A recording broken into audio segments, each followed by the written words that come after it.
feeling it's going to come down to that moment where আমার মনে হয় বাংলাদেশকে ভারত দাপিয়ে রাখতে চেয়েছিল।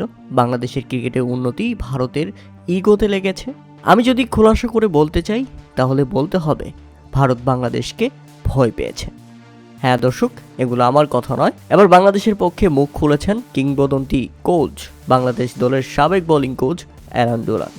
দক্ষিণ আফ্রিকান এই সাবেক বাংলাদেশ ইস্যুতে সরাসরি ভারতের ভূমিকার সমালোচনা করেছেন। তার মতে বাংলাদেশ ক্রিকেটের উন্নতি ঠেকাতে এবং ভবিষ্যৎ নষ্ট করতেই পরিকল্পিতভাবে কাজ করছে ভারত। কারণ বাংলাদেশ ক্রিকেট এগোলে ভারতের একচেটিয়া প্রভাব ও জনপ্রিয়তা কমে যেতে পারে।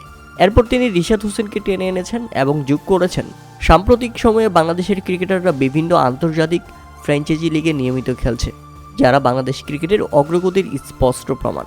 ঠিক এই সময়ে ক্ষমতার প্রভাব খাটিয়ে বাংলাদেশকে টি-20 বিশ্বকাপের মতো বড় টুর্নামেন্ট থেকে যেভাবে বের করে দিয়েছে ভারত, সেটা খুবই অন্যায় এবং অপেশাদারিত্ব।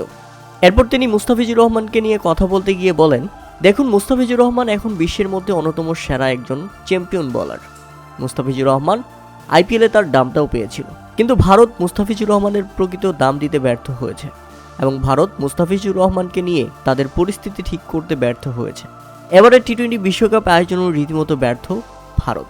বিভিন্ন ক্রিকেটারদের ভিসা জটিলতা, বিভিন্ন দলের এবারের টুর্নামেন্টে অংশগ্রহণ নিয়েও অনেক আপত্তিকর মন্তব্য আমি দেখেছি।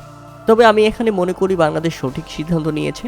মুস্তাফিজুর রহমান শুধু একজন ক্রিকেটার নয়, একজন ক্রিকেটীয় সম্পদ, যে সম্পদের প্রতি সুবিচার করেছে বাংলাদেশ, এবং তাকে ঘিরেই শেষ পর্যন্ত তারা বিশ্বকাপ পর্যন্ত বয়কট করে ফেলেছে। এটা ছোটোখাটো কোনো সিদ্ধান্ত নয়। একজন ক্রিকেটার থেকে শুরু হয়ে পুরো একটা দেশ যখন পুরো একটা টুর্নামেন্টকে বয়কট করে, সেটা অবশ্যই সাহসী এবং প্রশংসার দাবিদার। বাংলাদেশ দেখিয়ে দিয়েছে তারা এখন কাউকে ভয় পায় না। আমাকে যদি জিজ্ঞাসা করেন তাহলে আমি বলবো, একজন সাবেক ক্রিকেটার হিসেবে এমন অন্যায়, অবিচার এবং ক্রিকেটের রাজনীতি ঢুকানোকে আমি একেবারে ঘৃণা করি এবং এর প্রতিবাদ জানাচ্ছি। আইসিসি যদি নিরপেক্ষ থাকতো তাহলে বাংলাদেশ শ্রীলঙ্কায় খেলতে পারত, এটা এখন সবারই জানা।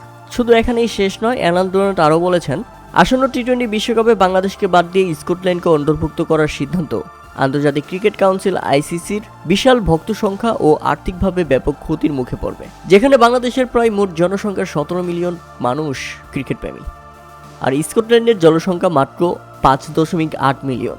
এর মধ্যে ক্রিকেট ভক্তের সংখ্যা প্রায় 1 লক্ষ।